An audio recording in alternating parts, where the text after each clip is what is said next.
menolak persekutuan dengan dunia. Ezra 4 ayat 2 dan 3.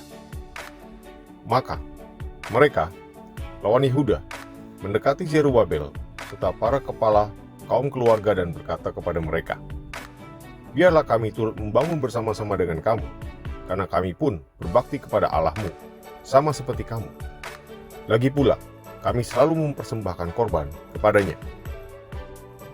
Tetapi Zerubabel, Yesua, dan para kepala kaum keluarga orang Israel yang lain berkata kepada mereka, "Bukanlah urusan kita bersama, sehingga kamu dan kami membangun rumah bagi Allah kami, karena kami sendirilah yang hendak membangun bagi Tuhan, Allah Israel, seperti yang diperintahkan kepada kami oleh Koresh, Raja negeri Persia."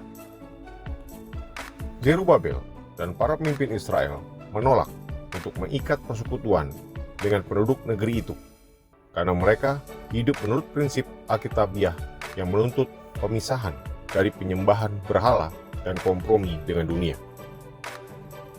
Konsep mengenai pemisahan dari yang jahat ini adalah dasar dalam hubungan Tuhan dengan umatnya.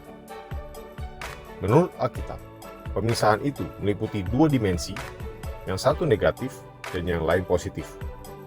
A. Memisahkan dirimu secara moral dan rohani dari dosa dan dari segala sesuatu yang bertentangan dengan Yesus Kristus, kebenaran, dan firman Tuhan.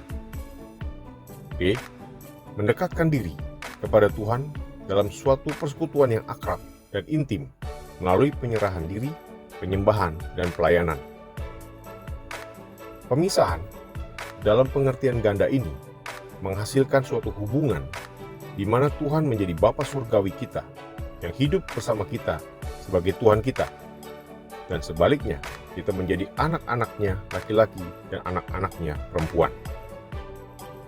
Dalam perjanjian lama, pemisahan merupakan suatu tuntutan Tuhan yang terus-menerus bagi umatnya. Mereka diharapkan menjadi kudus, berbeda, dan terpisah dari semua bangsa lain supaya menjadi milik Tuhan sendiri. Satu alasan penting yang menyebabkan Tuhan menghukum umatnya dengan membuang mereka ke Asyur dan Babilonia ialah karena mereka bersikeras ingin menyesuaikan diri dengan penyembahan berhala dan gaya hidup yang fasik dari orang bangsa-bangsa di sekitar mereka. Sikap kita dalam pemisahan ini harus nampak dalam hal A. Membenci dosa, ketidakbenaran, dan sistem dunia yang bejat. B. Melawan doktrin palsu. C. Kasih yang tulus terhadap mereka yang darinya kita harus memisahkan diri. Dan D. Takut akan Tuhan, sementara kita menyempurnakan kekudusan.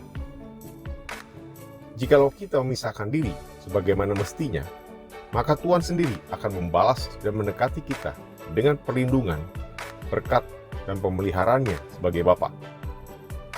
Dia berjanji untuk bersikap dan bertindak sebagai seorang Bapa yang baik.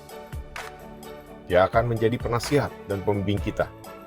Dia akan mengasihi dan menghargai kita sebagai anak-anaknya sendiri.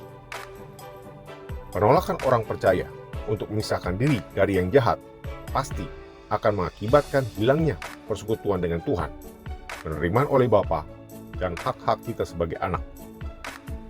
Penolakan pemisahan ini juga dapat mengakibatkan pertentangan dan penganiayaan kepada umat Tuhan yang setia.